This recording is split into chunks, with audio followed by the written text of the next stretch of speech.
Bonjour tout le monde, vous êtes priés de vous asseoir, rentrez vite, parce qu'on a pris un peu de retard avec les soucis techniques, et on va essayer de le rattraper. Voilà, voilà, faut venir. Alors, j'en profite pour accélérer le système. Voilà, je voudrais vous présenter un peu Ernst Zürcher. Alors, je vais vous présenter à la Claude Lefebvre. Hein. On y va? Bon, alors c'est un gars, il arrive du futur. Là, ça se voit un petit peu, pas trop, mais voilà. Il arrive du futur. Moi, j'ai lu ce livre-là, Moi, d'un instant qu'il y a visible et invisible, c'est bon. Moi, je suis comme les abeilles avec les fleurs. Là, j'y vais. Hein. Bon, il y a visible et invisible parce que c'est voilà. J'ai vu ça. J'ai lu le livre en une nuit. J'ai pas décroché. Hein. Bon. On a à la fois de la science, de la philosophie, de la spiritualité, de l'écologie et un truc aussi que j'adore qui vient du futur, du génie. Du génie. Alors, on a eu auparavant, l'heure d'avant, là, un autre génie, comme vous avez pu vous en rendre compte, c'est-à-dire des gens... où il est parti où d'ailleurs? Il est dehors, hein. Bon. Il est parti refroidir les neurones là-haut. Voilà. Des gens qui ont la capacité, des scientifiques de tous bords, qui ont été mes maîtres, ce genre de M. Sellos, là. Ça a été mes maîtres quand j'avais 20 ans, hein, quand j'habitais Paris. Des gens qui ont une ouverture d'esprit aussi grande que leur générosité, et qui ont une rigueur scientifique aussi grande que leur ouverture d'esprit. Et ça, quand vous avez 20 ans et vous intéressez aux sciences du vivant, au vivant et au monde spirituel qui se cache derrière le vivant, là, eh bien, des gens comme ça, vous en voulez. Voilà. Eh bien, j'ai trouvé Ernst, et je dois dire que c'est grâce aussi à lui, c'est par ses conseils que j'ai recruté quasiment tous les autres conférenciers, parce qu'ils se connaissent tous, c'est des vrais, ils sont tous copains comme cochons. Hein.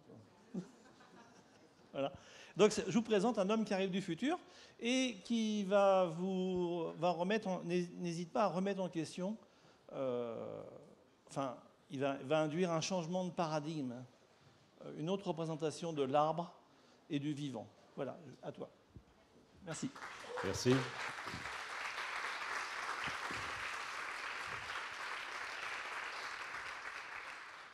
Je vais tout de suite oublier tout ce qui vient d'être dit, sinon je ne pourrais pas ouvrir la bouche et d'être sans arrêt dans cette sollicitation. Non, tout simplement, ma proposition de réflexion, la présentation que j'aimerais vous proposer ici, avec le thème forêt naturelle. Le mot naturel est très important parce qu'on appelle aussi forêt avec des assemblages qui sont tout sauf naturels et qui ont des problèmes. Les forêts naturelles, vues avec un peu de recul et avec encore plus, quelques arguments en plus, ou bien dans la ligne de ce qu'on vient d'entendre, en constatant que les arbres, en prenant déjà ces composantes de départ des forêts, s'entourent de champignons, sont en interaction avec les champignons, sont en collaboration, mais c'est toujours un donner et un recevoir. Effectivement, ce n'est pas simplement de la générosité, c'est des arrangements que l'évolution a mis en place, qu'on nomme sous le principe de la coévolution. Et là, je propose de passer du microscopique invisible, sauf lorsque c'est des corps de fructification, au macroscopique, même à l'image de la Terre, exactement dans cette ligne-là, pour montrer comment les complémentarités sont source d'émergence même. L'émergence, c'est lorsque deux composantes se mettent ensemble pour donner une troisième qui est tout à fait différente, qu'on n'aurait jamais pu imaginer au départ. Un exemple très simple à partir de la chimie. On prend l'oxygène, un gaz, qu'on peut définir, qu'on peut décrire, qu'on peut analyser, avec toutes ses propriétés. On prend un autre gaz qui s'appelle l'hydrogène. On peut aussi le définir, l'analyser, le mesurer, le caractériser. Vous mettez ces deux gaz ensemble, une étincelle en plus, qu'est-ce que ça donne? Ça donne de l'eau. Et l'eau est une substance, une molécule qui est absolument impossible à déduire des propriétés de l'oxygène et de l'hydrogène. C'est ce qu'on appelle une émergence. Quelque chose de nouveau apparaît. Et ça, c'est au niveau de la chimie. Ce que j'aimerais proposer, c'est de penser en ces termes-là au niveau d'organismes qui se mettent ensemble pour faire émerger autre chose que simplement les composantes individuelles des parties du système. Voilà. Alors, c'est ce qu'on pourrait mettre sous le terme d'intelligence collective. Ça, c'est un concept qui est en train d'être développé aussi, comprenant que l'intelligence collective, c'est plus que la somme des intelligences individuelles. Et pourquoi pas proposer ce concept ou bien cette invitation à voir les choses pour la forêt aussi. Et ceci va nous permettre, va nous donner des clés d'action, parce que si on comprend le fonctionnement de la nature correctement, on saura trouver notre place dans cette nature. Encore une fois, je reviens avec l'idée de coévolution. On a vu ces arbres qui coévoluent avec les champignons, et on va voir que c'est avec beaucoup d'autres organismes. Et on a toujours cette habitude, cette ancienne habitude qu'on va rapidement quand même essayer de perdre, de nous considérer comme étant externes au système, et le mot système n'est pas tout à fait juste, c'est plus qu'un système, externe au vivant, on fait partie du vivant, le vivant nous traverse, nous le traversons, etc. On forme un continuum. Eh bien là aussi, si on arrête de se considérer comme une exception de l'ensemble, comme une partie qui se permet des choses que l'ensemble ne tolérerait pas en fait, si on considère l'homme comme étant aussi en coévolution avec l'ensemble de ce qui l'entoure, ça nous permet de poser d'autres questions. Et les réponses deviennent très intéressantes, qui nous permettent de renouer avec ce qui a été discuté hier, du point de vue aussi des civilisations. Voilà. Alors, comme point de départ, la suggestion de la lecture de ce livre absolument fabuleux de Stéphane Durand, 20 000 ans. Qu'est-ce qui s'est passé depuis les dernières glaciations? Avant, il y avait aussi des forêts beaucoup plus différentes d'un autre type, mais depuis les glaciations, il s'est passé des choses absolument intéressantes. Ici, sur cette représentation, sur cette image d'une forêt, ce n'est pas tout à fait une forêt primaire. On n'en a malheureusement pas pour l'Europe. Ici, il y aurait effectivement, en cas de forêt primaire, il y aurait ces clairières en disques qui s'étalent et qui transforment et qui évoluent dans le paysage, etc. Mais ceci, c'est simplement pour transmettre un message, c'est qu'au départ, l'Europe, par exemple, avant l'impact humain qui a pris des dimensions énormes jusqu'à aujourd'hui, et surtout aujourd'hui, était entièrement couverte de forêts, 80% de forêts primaires, sauf des régions de steppe où c'était plutôt de la végétation herbacée, mais avec des sols extrêmement profonds, avec une faune correspondante. Et ce chiffre de 80%, il est tout à fait plausible et compréhensible. Si je prends par exemple les chiffres actuels pour la Suisse, on a 30% de surface du pays couvert de forêts qui sont protégées dans leur surface. On a 30% de surface agricole. Ensuite, il y a des pourcents qui appartiennent à la montagne, au-dessus de 2000 mètres. Il y a des lacs et aussi l'implantation urbaine et les routes.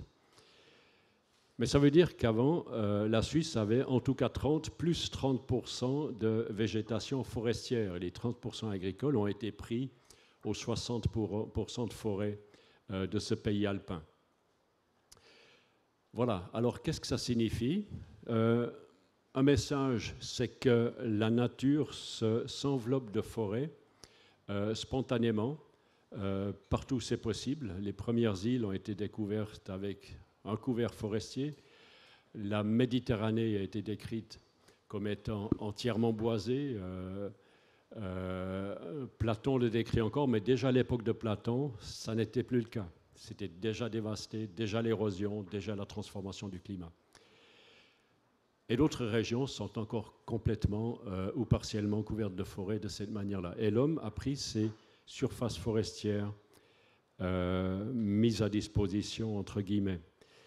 Et maintenant, la réflexion, c'est comment fonctionnent ces forêts naturelles originelles? Qu'est-ce qu'elles veulent, en fait, pour remplir leurs fonctions? Et c'est là que c'est intéressant de réfléchir ensemble à ce qu'on observe, à cette nature, c'est de la pensée de manière fonctionnelle.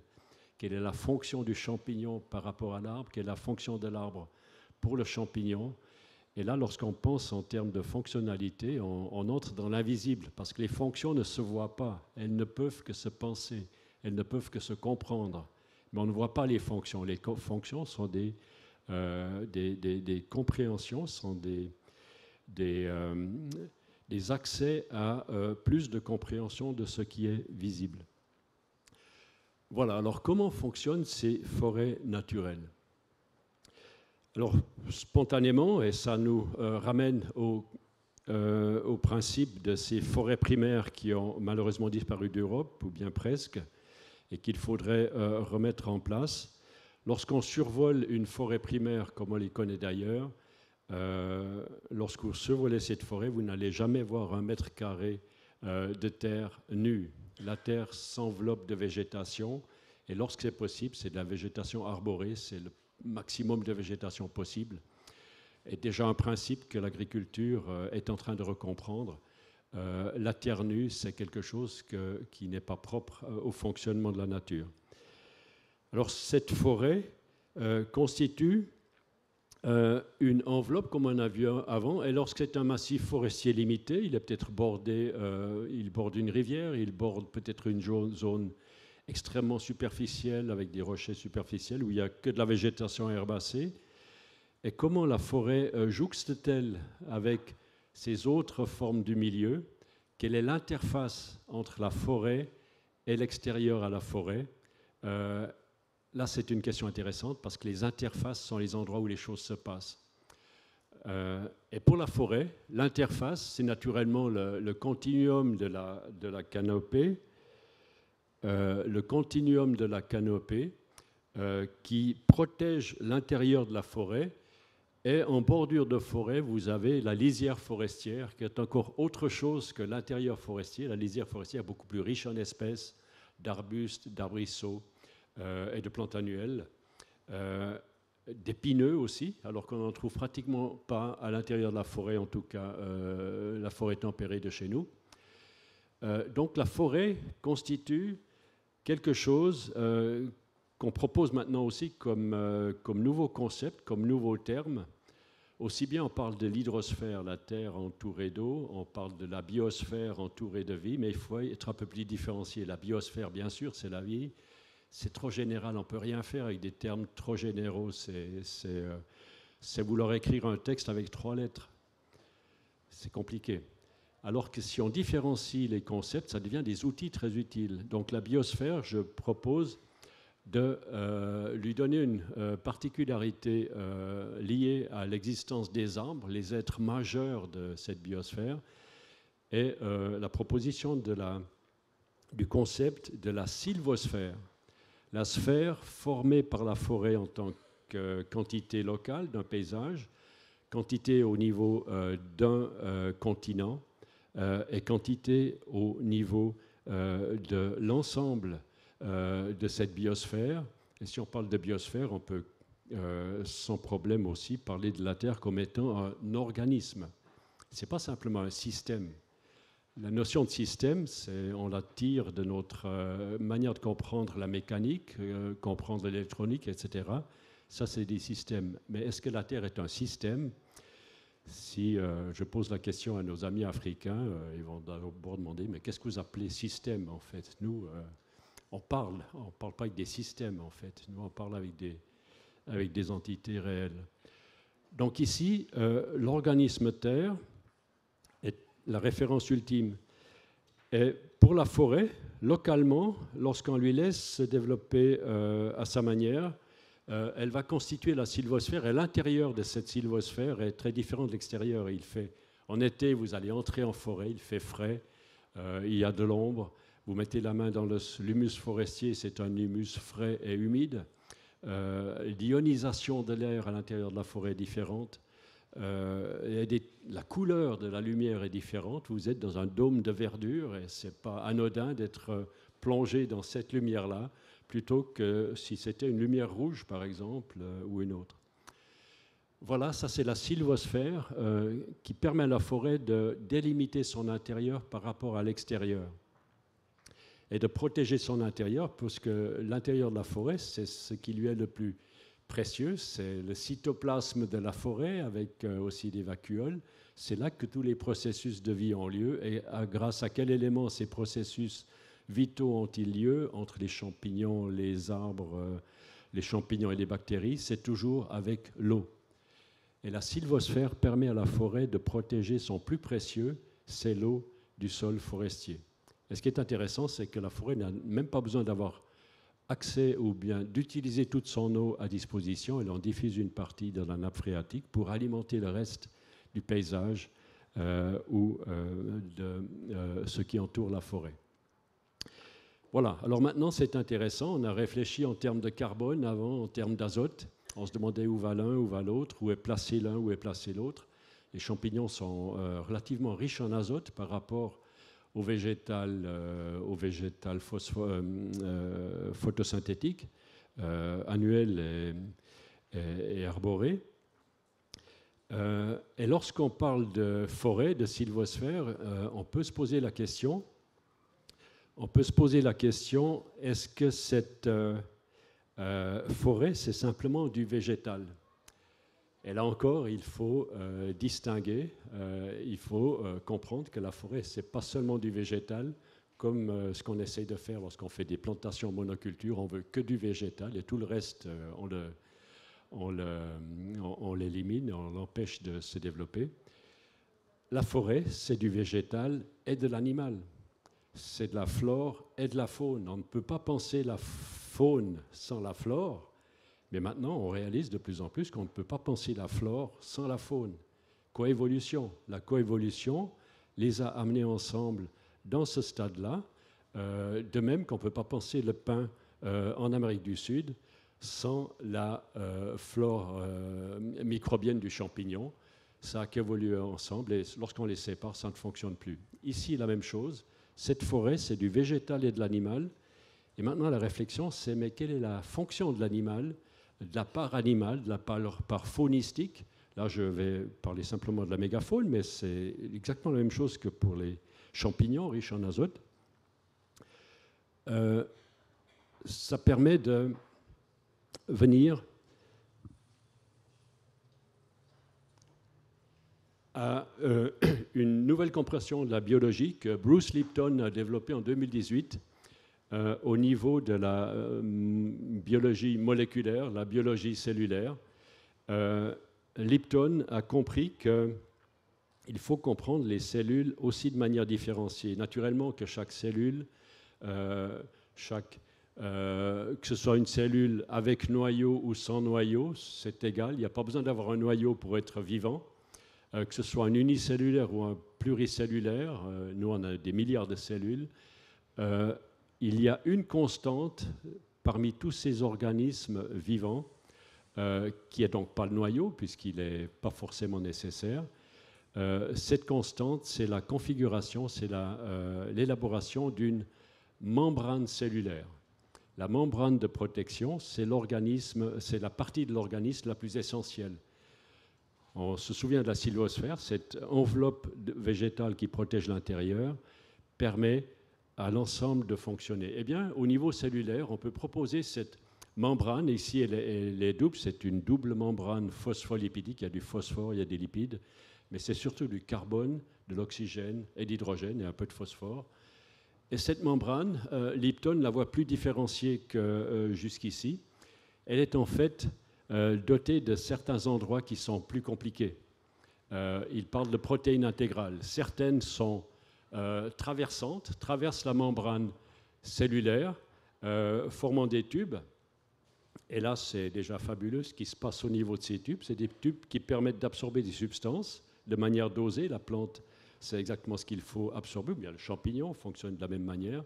Et c'est par les mêmes tubes aussi que des substances sont extraites. Il y a des rythmes de manière dosée. Et il y a d'autres protéines intégrales qui traversent aussi la membrane cellulaire, mais elles sont pleines. Et ces protéines, on les comprend de plus en plus précisément, sont comme des endroits qui ont une partie externe à la membrane cellulaire, qui sont comme des organes d'essence, qui permettent de percevoir des signaux lumineux, des signaux tactiles, des signaux acoustiques, des signaux électromagnétiques, des signaux chimiques naturellement. Et ces protéines intégrales transcrivent ce qu'elles ont perçu à l'extérieur de la cellule dans la soute des machines pour dire ce qu'il faut faire à l'intérieur de la cellule pour réagir en fonction de ce qui est perçu à l'extérieur. Et là, c'est intéressant. Lipton emploie le terme ou bien l'expression que cette membrane cellulaire avec ces protéines intégrales qui sont comme des organes d'essence, qui transmettent des ordres à l'intérieur, qui sont efficaces. La moindre des amibes qu'on va trouver dans l'eau croupissante a autant d'intelligence fonctionnelle que nous-mêmes. Elle a la même période d'évolution depuis le début du vivant, grâce à cette faculté de faire exactement ce qu'il faut au moment où il faut, lorsque c'est encore possible. Et c'est l'expression de Lipton de dire que cette configuration, cette compréhension de la membrane permet de comprendre que la membrane cellulaire avec ses protéines intégrales, c'est le siège de l'intelligence cellulaire. Là, je ne suis pas tout à fait d'accord avec lui. Une partie, naturellement, c'est la cellule a besoin de ça. Est-ce que c'est le siège de l'intelligence? Là, c'est un peu simplificateur. Pour comprendre la nuance qui pourrait être nécessaire, c'est de passer à un autre stade. Celui qu'on connaît le mieux, on va prendre l'être humain. Quelle est notre membrane de protection? C'est l'épiderme, toute la peau, 2 mètres carrés. Et là, maintenant, la question, mais où sont les protéines intégrales? Quels sont les endroits où la peau est un peu plus compliquée?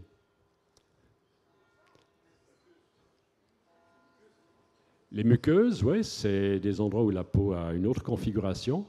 Mais ce qui appartient à la peau, ce qui est sorti de l'ectoderme lors de l'embryogénèse, en contact avec les systèmes nerveux, c'est tous nos organes d'essence. Les yeux sont des modifications de la peau, les oreilles, les muqueuses, naturellement, le système olfactif, naturellement de la même manière, et l'ensemble de la peau comme organe de sensation tactile. Et cette sensation étant même la plus fondamentale. On peut perdre pratiquement tous les organes des sens, mais tant qu'on a encore la peau respire et la peau permet de percevoir des perceptions. Donc il y a un phénomène de compensation. Est-ce que nos organes des sens sont le siège de notre intelligence? Là, on comprend tout de suite que ce n'est pas si simple que ça. Les organes des sens sont les outils de notre intelligence. Elles nous permettent de percevoir le monde, mais ces perceptions, on doit les penser, on doit les travailler par un effort de pensée.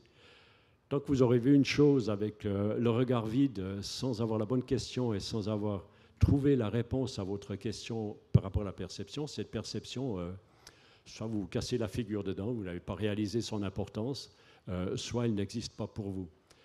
Donc là, il y a là, quelque chose de très subtil, c'est de comprendre qu'on a deux composants de la réalité, c'est les perceptions grâce à ces organes d'essence, grâce à notre enveloppe, et l'activité de pensée qui permet de faire une synthèse et de comprendre progressivement de plus en plus. C'est pour ça que d'une conférence à l'autre, on comprend de toujours mieux parce que il y a tout ce champ de pensée en action, et ce n'est pas seulement l'oratrice ou l'orateur qui est seul à penser. On est en train de penser ensemble. Vous avez tous les images, toutes un peu différentes, qui s'éveillent dans votre esprit lorsque vous entendez ce qui est présenté. Et là, on est en train de comprendre qu'il y a aussi des interférences entre la pensée d'une personne et celle d'une autre. Et c'est comme ça qu'on crée des champs de cohérence et qu'on fait évoluer les pensées. C'est pour ça que c'est intéressant d'être ensemble aussi. Ce n'est pas seulement tout seul au laboratoire qu'on va arriver à avancer aussi efficacement que ça. Voilà, alors là j'étais chez l'être humain, et maintenant on va faire un saut à la forêt, on va quand même rester fidèle au sujet. Et alors là, c'est la proposition suivante. On a naturellement sur la gauche une très belle image de la lisière forestière, comme elle s'entoure, comme elle s'enveloppe, comme elle se garnit chaque printemps. Et lorsque vous vous approchez de cette lisière forestière, les yeux fermés, tous les organes fermés sauf l'ouïe, qu'est-ce qu'on perçoit? Quelle est la première perception de cette forêt? L'odeur, mais avant l'odeur, on peut sentir, effectivement, si vous avez un très bon nez, vous sentez même avant, mais sinon, il faut aller plutôt dedans pour la fraîcheur. Voilà, et là déjà, vous dites quelque chose que vous savez, mais vous n'êtes pas censé le savoir.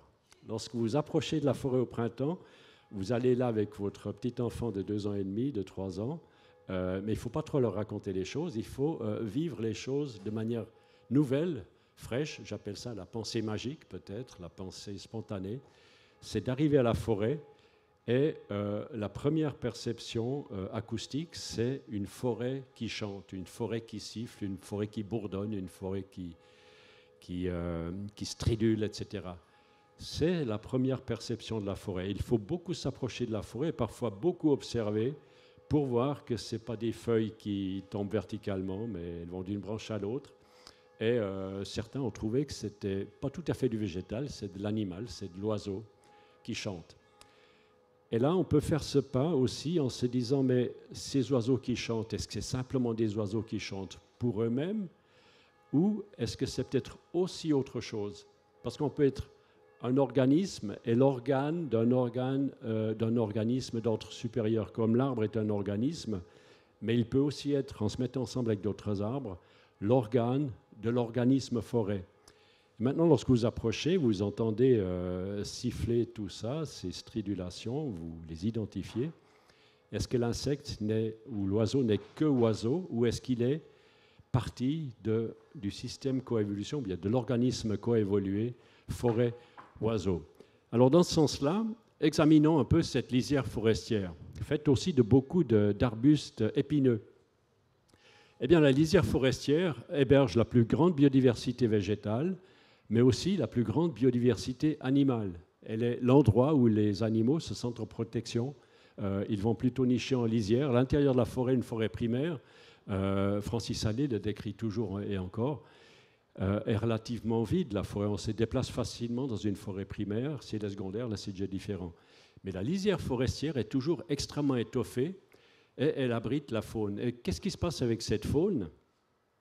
Tout d'abord chimiquement. Cette lisière forestière, c'est du végétal. Quels sont les 3 atomes qui caractérisent le végétal? C'est le carbone, l'hydrogène, l'oxygène. Et cette lisière, elle héberge quelque chose qui nous ramène aux protéines intégrales, quelque chose qui est beaucoup plus riche, protéines azote, donc, champignons aussi azote. Eh bien, cette lisière, elle héberge quelque chose qui est beaucoup plus riche en azote, c'est là, beaucoup plus riche en protéines, c'est la faune. Les oiseaux, les insectes, tout ça, c'est riche en protéines, c'est de l'azote comparativement au carbone de la lisière végétale. Eh bien, ces protéines, comme les protéines intégrales, c'est comme des organes d'essence à la périphérie de la cellule, ces protéines faunistiques hébergées par la lisière végétale, ce n'est pas simplement des êtres qui sont bloqués à cette lisière, ils vont aller et venir, ils vont être hébergés, mais ils vont circuler, ils vont rayonner autour de la forêt. Le renard va aller 3 km et revenir, le hérisson 250 mètres, les oiseaux, la fourmi par 50 mètres revient, et chaque fois le retour se passe d'une autre manière que l'aller, avec des graines, avec des ingestions dans l'estomac, donc ensuite des déjections qui ont lieu là où c'est intéressant pour la lisière. C'est surtout là que les déjections auront lieu. Chauve-souris dans un arbre cru, dans une trogne, elle va collecter énormément d'insectes, de moustiques dans toute la périphérie hors de la forêt et venir alimenter ses petits et faire ses déjections. Donc cette trogne dotée de ces chauves-souris, elle va rediffuser tout ce que la chauve-souris lui a amené dans la périphérie de la lisière grâce au système racinaire et aux mycorhizes. Donc il y a un aller et retour de toutes ces substances. Et là, on peut comprendre que ça va très loin. Les oiseaux, ce n'est pas simplement des oiseaux sédentaires de l'endroit, c'est aussi des oiseaux migrateurs. Donc on comprend cette lisière comme hébergeant des oiseaux qui lui reviennent d'Afrique chaque année. Et la forêt, c'est aussi le siège, on l'a évoqué hier, avant-hier, c'est le siège de la fabrication d'eau pour le paysage, c'est la source des sources, c'est de là que partent les rivières. Qu'est-ce qui se passe dans les rivières du point de vue faunistique? C'est un va-et-vient fabuleux qui est très bien décrit dans 20 000 ans, qui a malheureusement énormément disparu chez nous aujourd'hui. C'est le va-et-vient des poissons qui remontent les rivières pour le frais. Et on a encore des descriptions de la masse de poissons qui remontent ces rivières, parce que plus on arrive en haut des rivières, plus c'est serré. Donc on se presse au portier, on peut presque traverser les rivières sans se mouiller, tellement il y avait de poissons qui remontaient. Et la taille des poissons était différente. Aujourd'hui, dans un guide animalier, l'esturgeon est décrit comme ayant une taille de 2,50 m au maximum. Les descriptions faites pour la France dans l'estuaire de la Gironde des esturgeons du XVIIe, XVIe siècle, c'est des esturgeons qui allaient jusqu'à 13 mètres de taille. Et on les a pesés, on a fait des festins avec ces esturgeons-là, 1400 kilos. On n'arrivait pas à le finir, alors que les sangliers, c'était déjà réglé. Voilà la puissance de la nature. Et là, c'est cette circulation. Et les poissons, c'est des esturgeons. Alors, imaginez cette taille d'esturgeon, les millions d'œufs qui sont pondus et toute la chaîne alimentaire que ça initie. C'était des forêts d'une puissance inouïe, dont on a des tout derniers restes sur les tableaux, par exemple, d'artistes qui avaient été frappés par cette puissance. Donc cette forêt, finalement, elle communique avec les continents, avec les océans. Et lorsque cette communication est possible, je reviens au niveau chimique, c'est extrêmement efficace. Ces saumons qui remontent, en retrouvant leur rivière, on a toujours dit c'est à l'odeur de la rivière, mais moi je dis c'est à l'odeur de la forêt qui crée la rivière. Donc le saumon se souvient de sa forêt. Les anguilles sont un peu différents, mais elles remontent aussi les rivières et redescendent pour pondre dans l'océan. Eh bien, ces va-et-vient de substances, c'était chaque année la fête pour toute la faune des prédateurs, les ours, les oiseaux de proie, etc.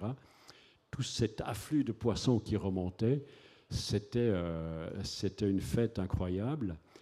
Tout le monde se remplissait de réserves pour traverser l'hiver grâce à ce phénomène. Et il y avait tellement trop que le surplus, c'est donc les déjections des prédateurs de cette faune piscicole qui monte. Et seulement une partie des poissons était utilisée, était ingérée. Les ours les envoient sur le côté, n'en croquent que la tête et arrachent la peau. C'est la partie la plus intéressante. Et le reste à pourrir.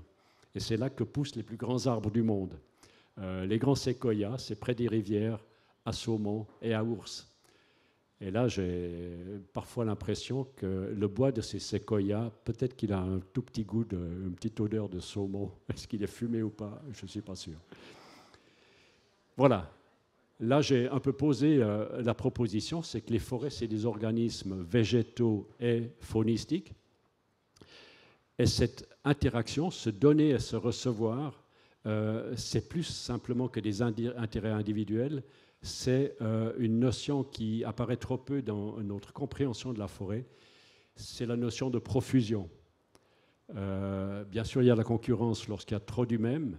Mais pour avoir trop du même, il faut cette profusion. Pourquoi le cerisier fleurit-il d'une manière aussi inconsidérée, d'aussi stupide, diraient les gens qui pensent qu'en termes d'énergie? Pourquoi le hêtre fait-il des millions et des millions de graines dont seule 1 sur 10 000 va peut-être donner une fois un arbre avec beaucoup de chance? À quoi servent les autres, fonctionnellement? Mais c'est fabuleux. C'est comme les ours et les saumons, pour la microbiologie des sols, ces millions de jeunes germes de hêtres, mais de toutes les autres espèces arborées aussi, qui vont tout de suite pourrir. C'est de la vitamine, c'est des micronutriments, c'est des sucres tout frais, ils ont quelques jours de... Et il y a eu aussi le phénomène de fermentation. Il y a une fermentation lactique qui se fait lors de la germination. Donc, c'est des nutriments apprêtés d'une manière très intelligente, dont l'être humain, dans certaines cultures très éclairées, s'est inspiré. On a toujours fait fermenter nos aliments avant de les consommer. C'est bien plus intéressant que de les consommer crus, simplement comme ça. C'est une étape que la nature pratique déjà depuis des millions d'années. Donc ces millions de jeunes plantules d'êtres qui vont soi-disant disparaître, pourrir, ce n'est pas la mère être qui va tous les alimenter pour qu'ils deviennent tous des arbres, ce n'est pas possible. C'est une générosité qui est offerte à la fertilité du sol. Donc on revient de nouveau à cette notion d'interaction, de complémentarité pour toujours plus de fertilité. Voilà. Alors, les interactions, elles ont par exemple cette forme. C'est la célèbre histoire du koudou, décrite en Afrique du Sud ou en Namibie, qui a donné la trame de la bande dessinée de Zep, The End. C'est l'observation, donc là maintenant on sait comment ça se passe avec les tanins, avec les champignons à l'intérieur des cellules. C'est que cette grosse antilope arrive, consomme de l'acacia et très rapidement elle va ailleurs. Mais elle va toujours ailleurs dans le sens du vent. Non, contre le vent, excusez-moi. Pourquoi est-ce qu'elle arrête rapidement de consommer ce premier acacia? Parce que très rapidement, l'acacia, première chose étonnante, il s'est rendu compte qu'il est brouté par un mammifère. Ce n'est pas simplement une branche qui vient de se casser par un coup de vent. Il sait ce qui se passe. Peut-être que le fait de brouter transmet des signaux chimiques. La salive du mammifère est perçue. Et cette transformation permet de changer la consistance des feuilles, l'appétence des feuilles. Donc, elles deviennent amères. Le koudou va brouter contre le vent sur un autre arbre. Pourquoi ne va-t-il pas sous le vent? Parce que tous les arbres sous le vent ont déjà changé leur composition foliaire, parce qu'ils ont reçu le message « alarme koudou » leur est parvenu grâce à un signal chimique. On sait même quel gaz c'est de l'éthylène, très commun dans la nature.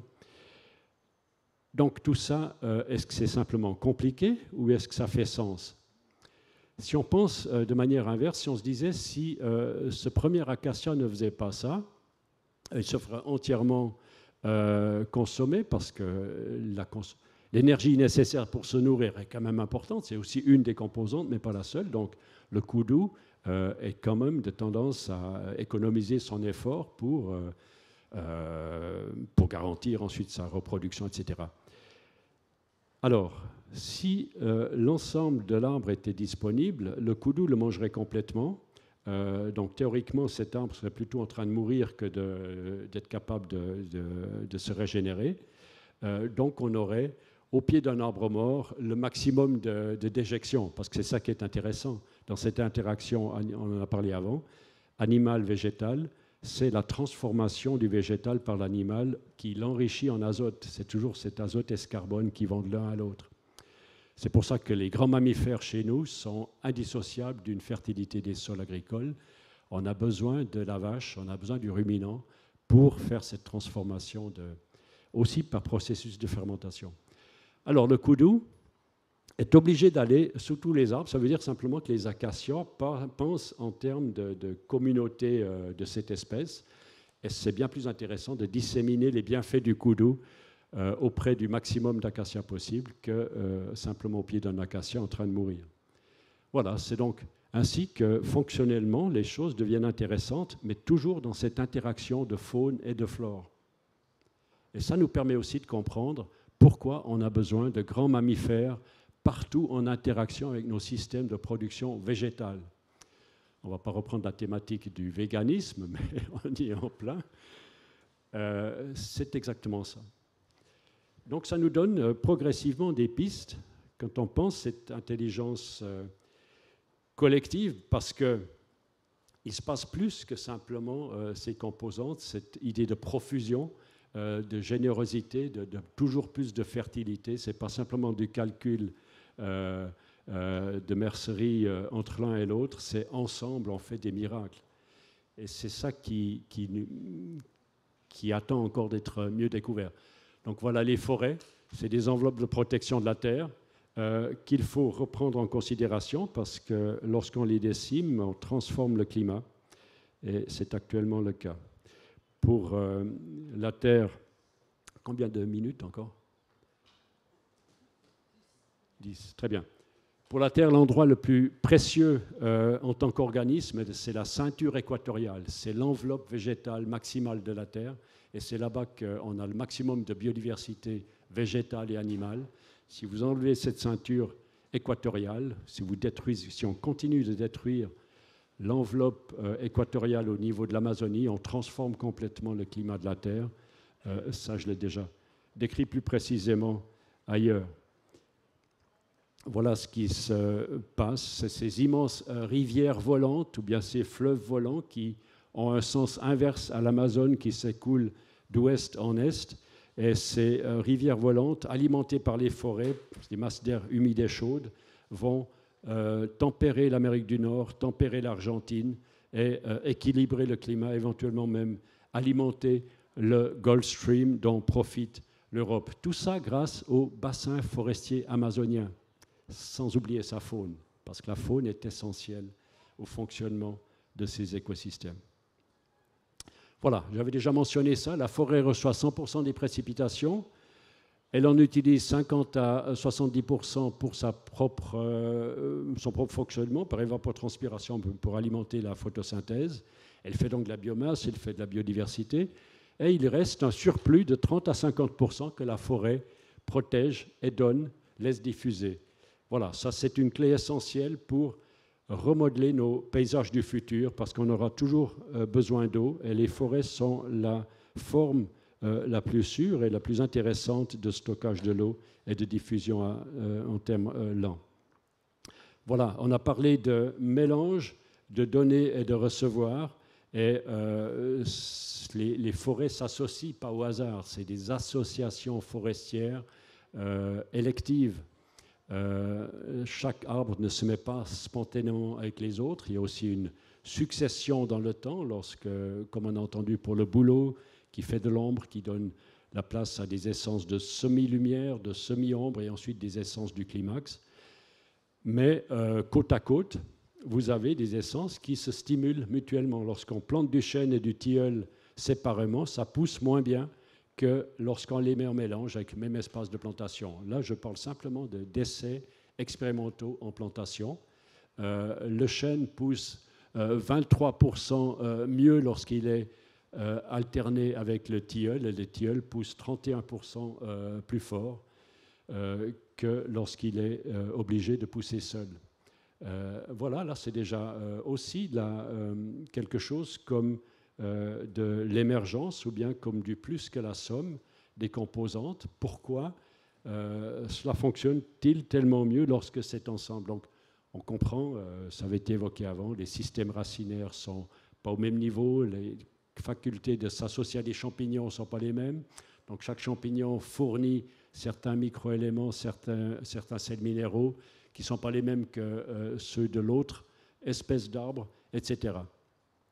Complémentarité. Et les derniers essais de replantation, de reboisement en Chine, en collaboration avec une quinzaine d'universités européennes, ont montré que plus on mélange dans les parcelles expérimentales d'essences forestières, et plus la séquestration du carbone est grande.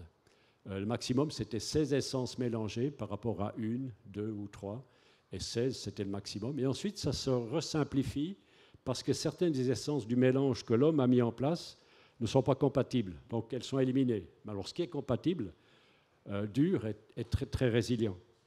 Voilà, ça c'est un enseignement de la forêt pour réussir des plantations en tenant compte du principe de mélange. Voilà, alors on a remplacé sur la plupart de nos continents 100% de forêt dans certaines régions par 100% de culture en monoculture, que ce soit du vignoble, que ce soit des pâturages dont les arbres meurent, que ce soit du palmier à huile ou des céréales. Et les machines ont remplacé les millions de bisons qui étaient composantes de cette fertilité. Et qu'est-ce que ça signifie pour l'intelligence collective de ces endroits de la Terre? Est-ce qu'il y a encore une intelligence collective là-bas? Ou bien un shift total entre partenariat, comme j'ai évoqué avant, et une concurrence acharnée de tous contre tous. Ici, c'est la loi de la concurrence absolue. Tous veulent la même chose au même moment, au même niveau racinaire et aérien. Donc ici, on a fait de la destruction d'intelligence collective.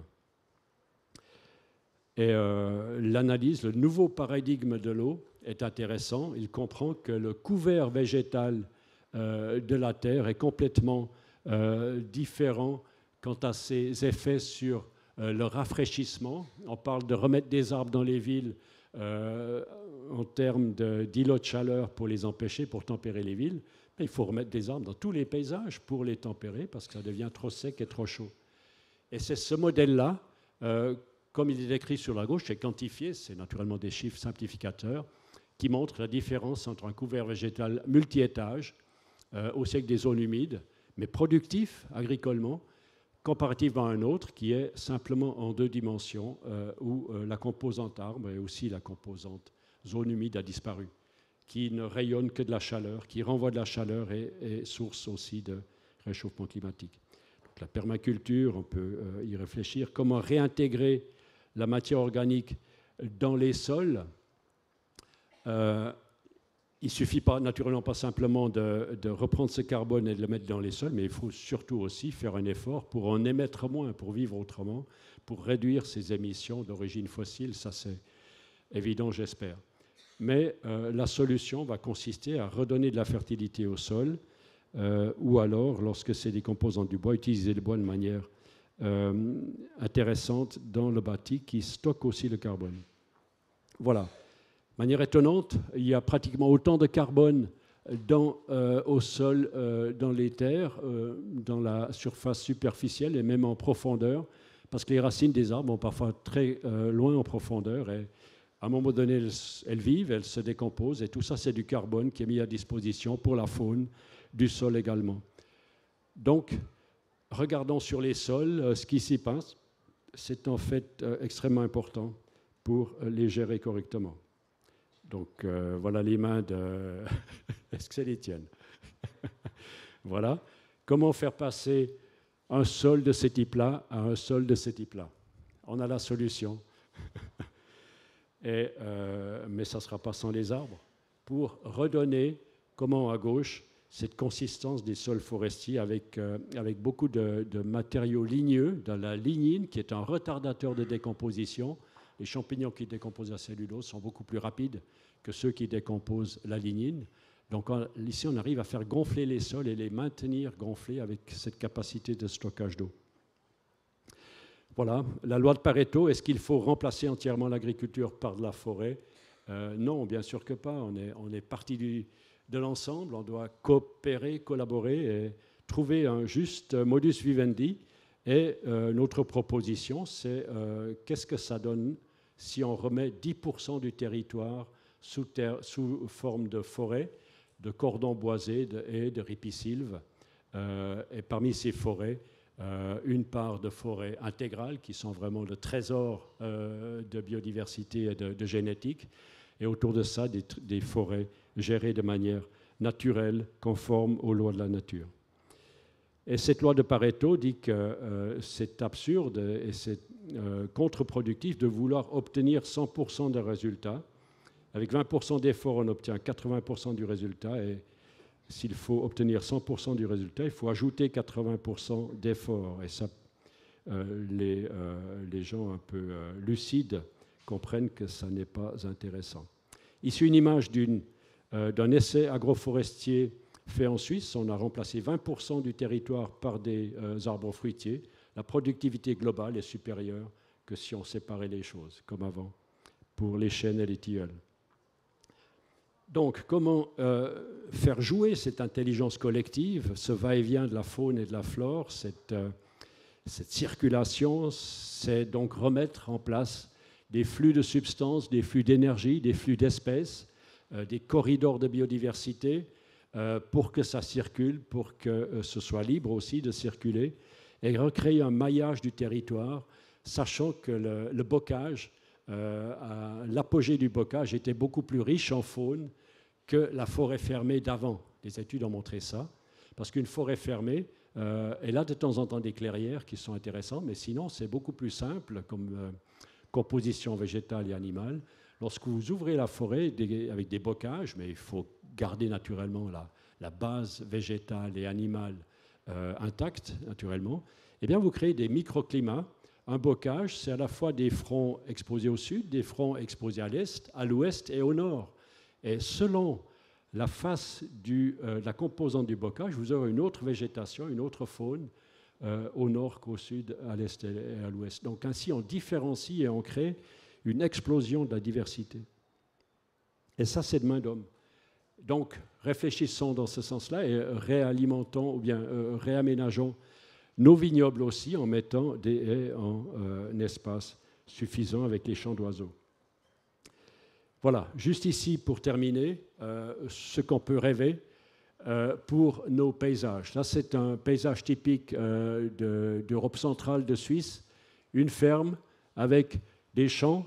On voit ici deux routes, une route qui passe ici et une bifurcation là, et un cours d'eau qui a été aménagé pour amener toute l'eau drainée, c'était une surface marécageuse, un terrain drainé, et l'eau est évacuée immédiatement. Donc ici, dans cette ferme, on a voulu faire un geste pour l'environnement. Donc, on a décidé de redonner un cours naturel à cette rivière, à l'autre aussi. On a élargi un peu. Et la route que j'ai mentionnée avant, c'est celle-ci. Et le premier chemin qui venait contre nous, c'est l'autre, là contre la droite.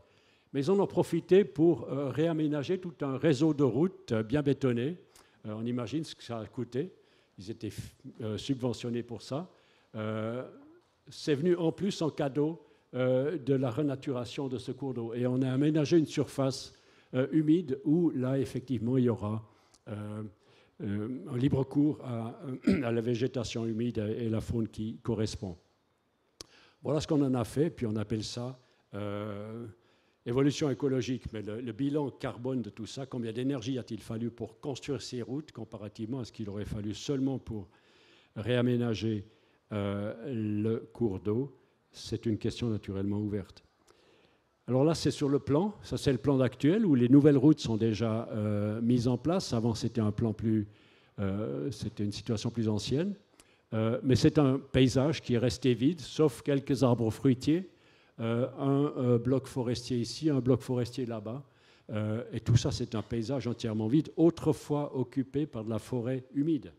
C'était de la forêt humide, c'était des zones, des saules, etc., avec des castors. Eh bien, la proposition, elle est très facile à mettre en place, elle coûte très très peu, et on serait curieux de savoir quel est l'effet à très court terme. Ce serait de faire ceci. Voilà, proposition. On dote ce système de haies le long des lignes de niveau, parce que lorsqu'il y a des crues, il y a des précipitations, la haie fait barrage au passage de l'eau, ça est obligé de couler directement dans le fond de la haie, complété par des arbres fruitiers, des haies aussi en fond de vallon, pour accompagner le cours d'eau, une fois d'un côté, une fois de l'autre. Il ne faut pas tout mettre à l'ombre non plus.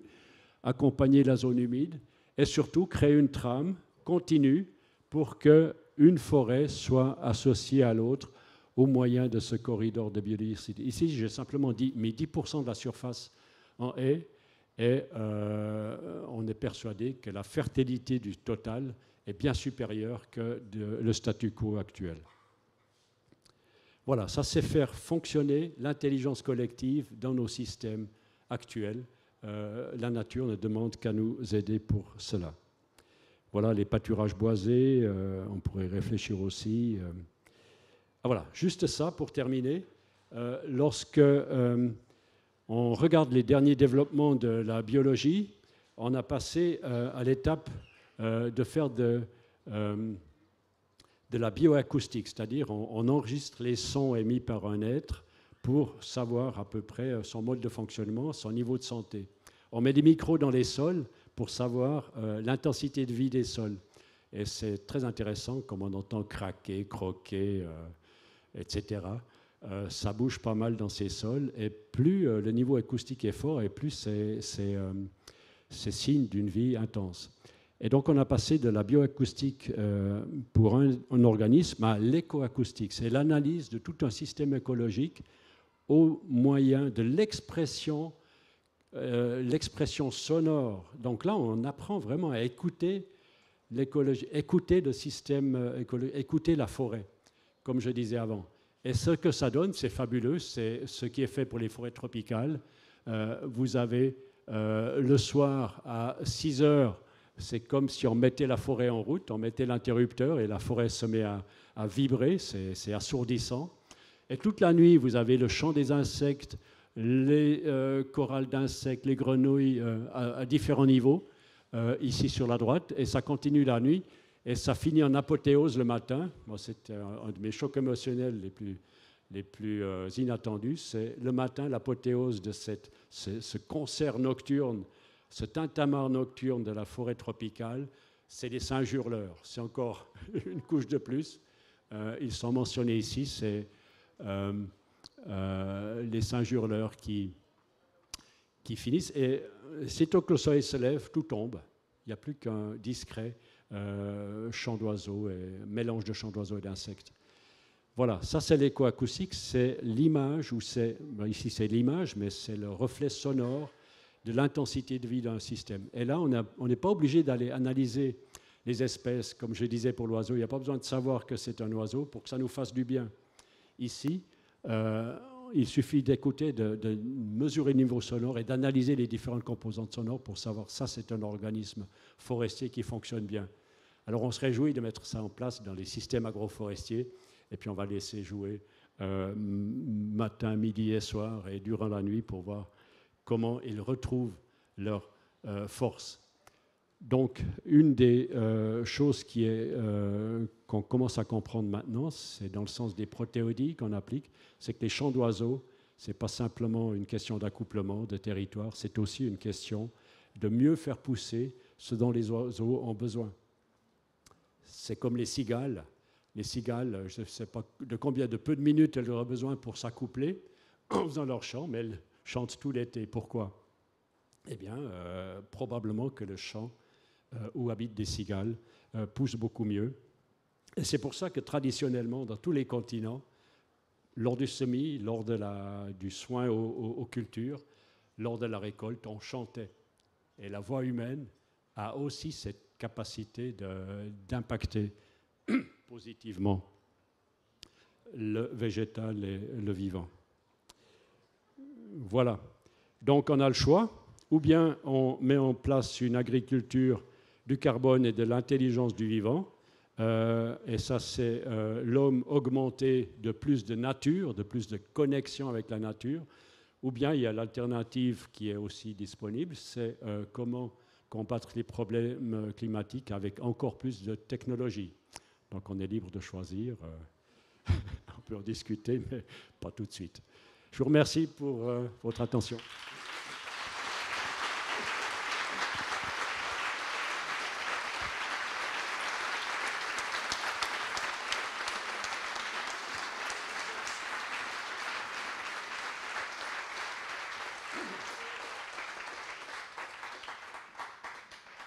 On a juste le temps de prendre 2 ou 3 questions. Je vois déjà une. Bonjour et merci pour cette conférence que j'ai trouvée super intéressante. Moi, je m'intéresse aussi aux travaux d'un autre Ernst que je trouve remarquable, qui est le Ernst Gost, donc avec son agriculture syntropique, agroforesterie successionnelle. Et j'aimerais bien faire le lien avec aussi ce qu'on a entendu avant dans l'autre intervention par rapport à la coopération du vivant. Parce que justement, Ernst Gost part du principe que les 2 lois fondamentales de la nature, c'est la coopération et non la compétitivité, et l'amour inconditionnel. Je trouve ça super intéressant parce que je me dis qu'aujourd'hui, ce qu'on a besoin, effectivement, c'est de planter des arbres, etc., mais c'est avant tout d'un changement profond dans notre façon de voir le monde. Vous parliez de paradigme, et je trouve ça beaucoup plus inspirant, un paradigme où on imagine la nature fonctionner sur la coopération absolue, où tout a un rôle, tout a une fonction et disparaît quand la fonction est accomplie, et cet amour inconditionnel qui replace une unité du vivant. Donc voilà, j'aurais bien aimé avoir un petit peu votre ressenti par rapport à ça, ce que vous en pensez, et encore merci. Merci pour votre question. C'est clair, Ernst Götsch a développé ce principe de l'agriculture syntropique. Je ne sais pas ce que Geneviève en dirait, parce que ça existe depuis très très longtemps en fait. L'agriculture syntropique, c'est ce que faisait l'Indonésie, dont on croyait qu'elle était vide de population, alors que c'était entièrement occupé sous les arbres. Donc c'est reprendre cette idée et de montrer qu'on peut avoir des cultures à différents étages. On a vu ça avec la cannelle, sous les arbres majeurs, etc. Donc c'est vraiment une idée importante qui est en fait enrichie par la compréhension de la sylviculture. C'est le domaine d'où je viens. Et là, la sylviculture en fut et jardinée pratique ceci, mais simplement avec les arbres. Donc l'agriculture syntropique, c'est la fut et jardinée en ajoutant des cultures de plantes condimentaires, de plantes alimentaires aux arbres, en ayant donc l'avantage de travailler sur différents étages, 3 ou 4 étages, et le tout est effectivement régulateur l'un pour l'autre. Donc là, on active en fait, encore une fois, ces phénomènes pas seulement de collaboration, mais d'émergence. Il y a plus que la somme. Et alors la question de l'amour inconditionnel, là, là je suis déjà plus humble. C'est clair, il y a quelque chose qui cimente l'unité du vivant, mais il y a aussi une notion intéressante qui est, comme le disait Marc-André Sellos, d'être un tout petit peu humble et capable de partir aussi, et de laisser la place. Donc c'est peut-être ça l'amour inconditionnel, c'est remplir sa fonction et puis céder sa place à d'autres lorsque cette fonction a été remplie ou n'est plus nécessaire. On peut le comprendre comme ça. Moi je réfléchis un peu dans ce sens-là, mais ça va bien plus loin que simplement la bienveillance un peu niaise. La bienveillance, c'est bien joli. C'est important au niveau de notre pensée interne, de notre réflexion. C'est savoir quel type de pensée on cultive. C'est là que ça commence. C'est là qu'on a une emprise. Est-ce qu'on veut cultiver des pensées négatives et des pensées de critique? Parce que là, on aurait le choix de les activer. On a beaucoup de choses à critiquer, mais ça active en fait les mêmes qualités en nous lorsqu'on cultive ces pensées. Et vraiment, c'est important de parler de culture de la pensée.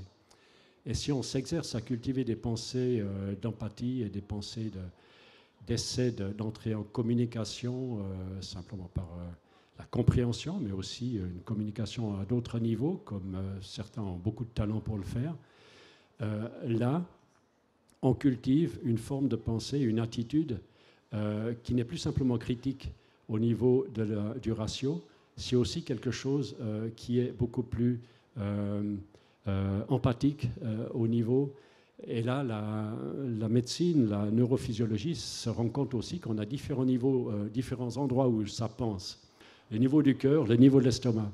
Il y a énormément de connexions nerveuses qui analysent ce qui se passe au niveau du ventre. Et c'est vraiment pas une forme de parole de parler de je la ressens pas, etc. Au niveau du cœur aussi.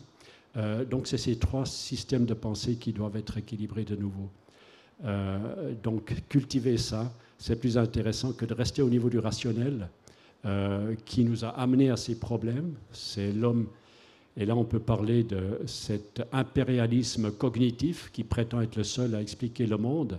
C'est celui de la colonisation, mais aussi celui de la science comme elle prétend être la seule à exister, mais moi je prétends qu'il y a d'autres sciences possibles qui ont d'autres idées, pas seulement dans la tête, mais dans l'inspiration et qui vont plus loin. Donc on pratique aussi différents types de sciences. Et quelles sciences voulons-nous alimenter par notre effort? Voilà, alors inconditionnel, d'accord, mais soyons différenciés, et là ça devient intéressant.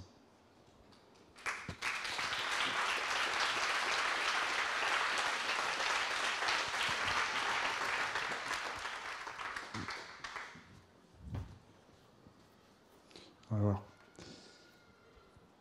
une autre question? Oui.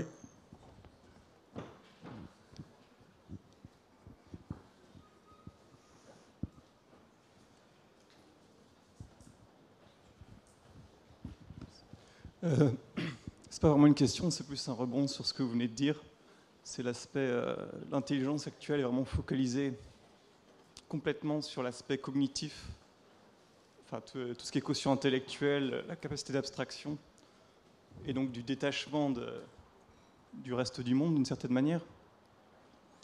Mais à mon sens, il manque quelque chose là-dedans si on observe quelqu'un d'extrêmement intelligent dans ce sens, qui est complètement incapable d'utiliser son corps dans son ensemble, pour par exemple grimper un arbre ou danser, alors qu'il y a la capacité musculaire pour, et que du coup peut-être que l'intelligence collective du corps, la compréhension complète du corps, ça englobe cet aspect physique, et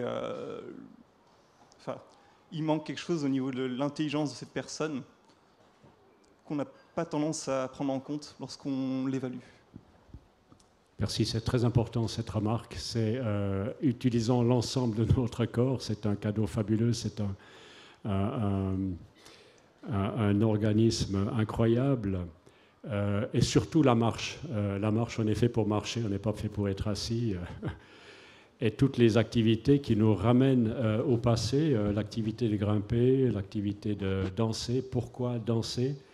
Et ma conférence de mercredi soir montrait qu'en fait, il y a une danse majeure, c'est celle des planètes autour du Soleil, que les peuples indiens avaient perçue, avaient déjà identifiée et reconnue comme ayant son reflet dans leur arbre sacré.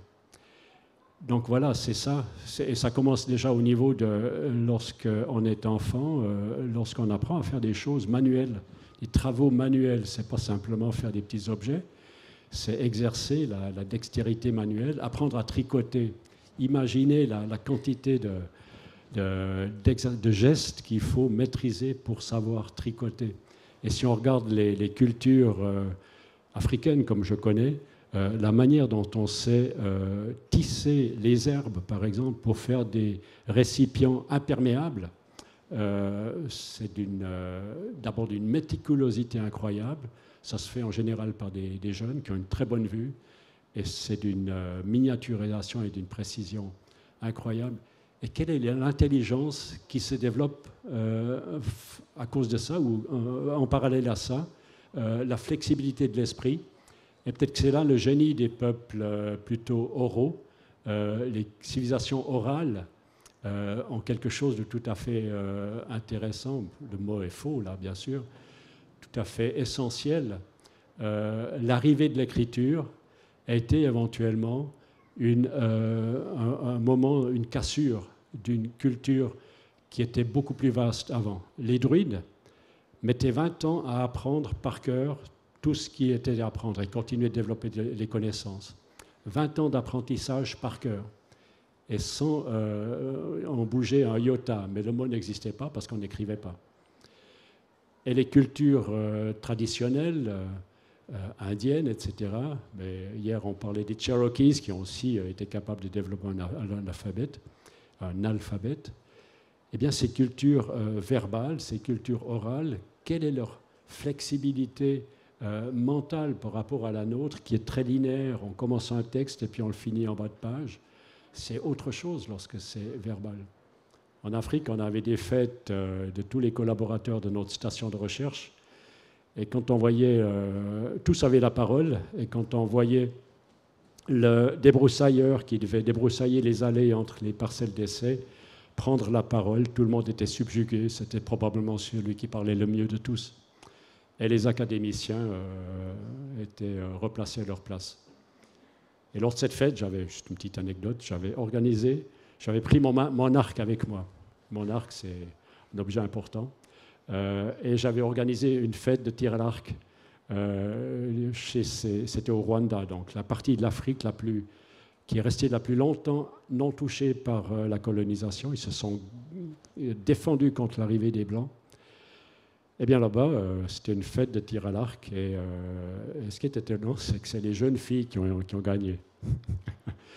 Donc là, il y a vraiment des savoirs ataviques qui sont encore actifs. Et là, il y a des trésors qui demandent qu'à être mis en valeur. Merci Ernst.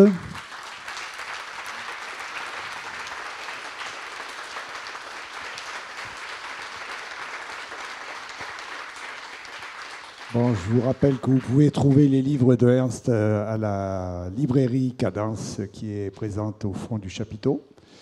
Je vous souhaite un bon appétit et on redémarre les conférences à 14 h avec Georges Fetterman. Merci.